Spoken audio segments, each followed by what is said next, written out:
Hello everyone. Today we're going to be building a Samoda accent chair, or as I call it, a rocking chair. This is the box that it came in. Package is a little beat up, but they protected it good enough that nothing got damaged in the shipping process. Cost about $160 off of Amazon. This is everything that came inside. Came with everything you need, even the tool, the Allen wrench, but instead of using an Allen wrench, which is going to take a lot longer, we're going to use an impact drill. So no longer need that. Throwing it away. Got plenty of them. Came with instructions. Doesn't really have a step by step, just kind of pictures of what you need to do. But pretty self explanatory. We're going to start with the back and the seat. The back has these two posts on it that are going to slide into the seat portion of the chair. Wasn't too difficult to put on, just had to got them. And once I got them seated pretty good, just gave it a little smack.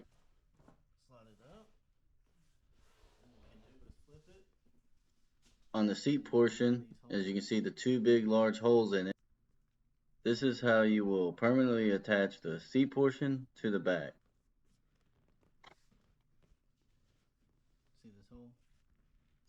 It's a little tight, so you gotta squeeze it to get them to sit over the holes that were already put into the back piece.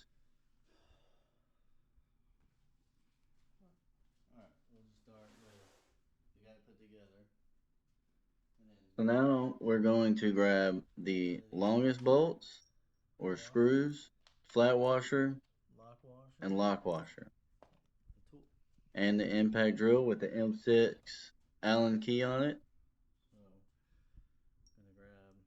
So as I was watching the video talking over, I noticed that I put these on backwards.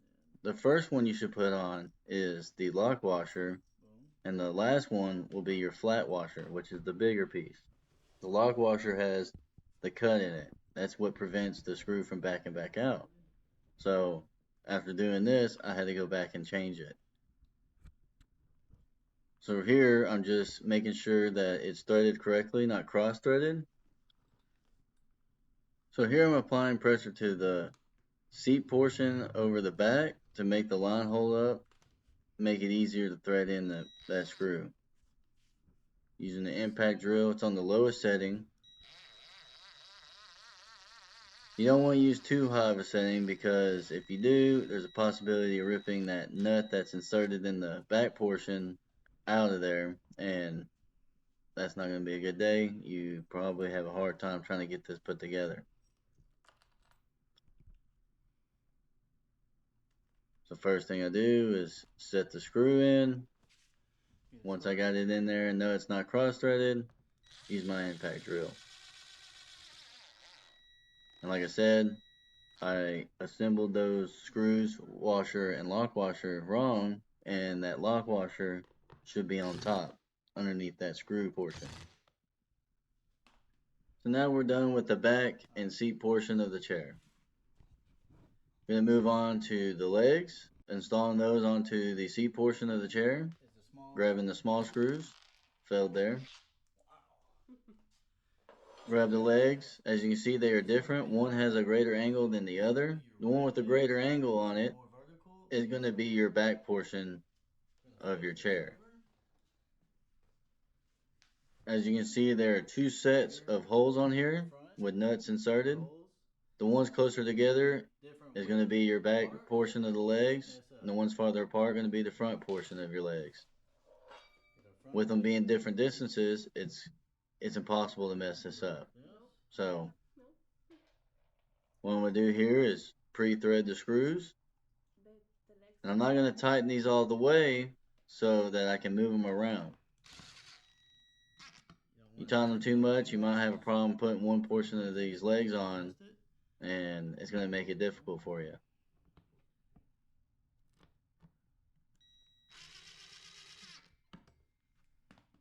So just snug them enough that I can move it around when I need to. Now putting the rear legs on, holding it there as I put the screws in.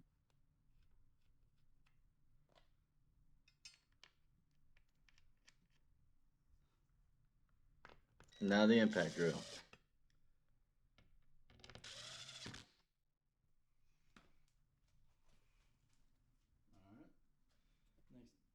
Next thing we need. Next thing we're going to install is the runners and sliders. These two rockers. First thing we're going to do is grab the sliders and take the adhesive protective paper off the backs.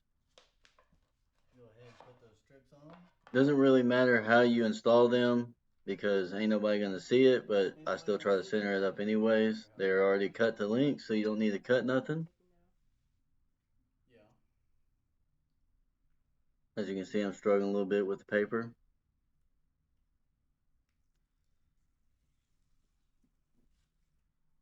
Some people take it off as they put it on. I take it all the way off just because it's a little bit easier for me. From here, I stick it on as center as possible, rubbing pressure all the way down to the end. And now to put the second slider on the next runner.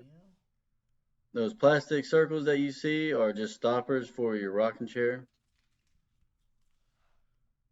And again, straight down the middle as possible.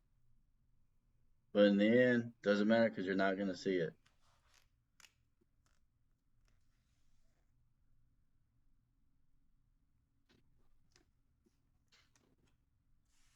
Pretty simple. Now your plastic pieces will be facing towards the back side of your rocking chair. You'll be using those inserted nuts to screw them onto the legs. A is going to go towards the front.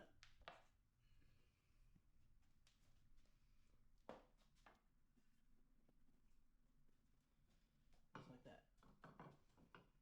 So pretty hard to mess that up. So we're going to start with putting the screw in to hold it in place. Everything is still loose, so we can move things around and adjust it to make it fit just right.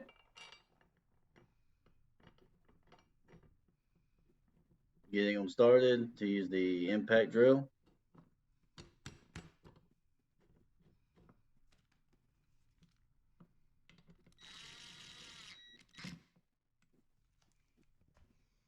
Now tightening the rear leg.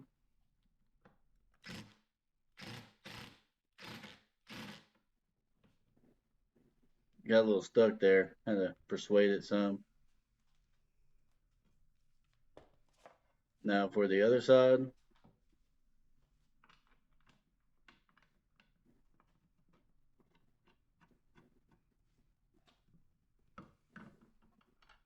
Threading in both screws so you don't mess up the threads. Now setting everything up before I tighten it.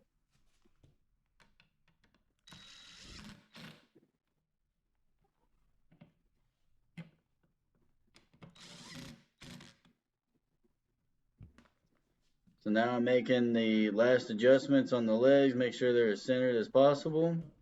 And then once I got them centered, I'll be screwing them in. Tighten them down.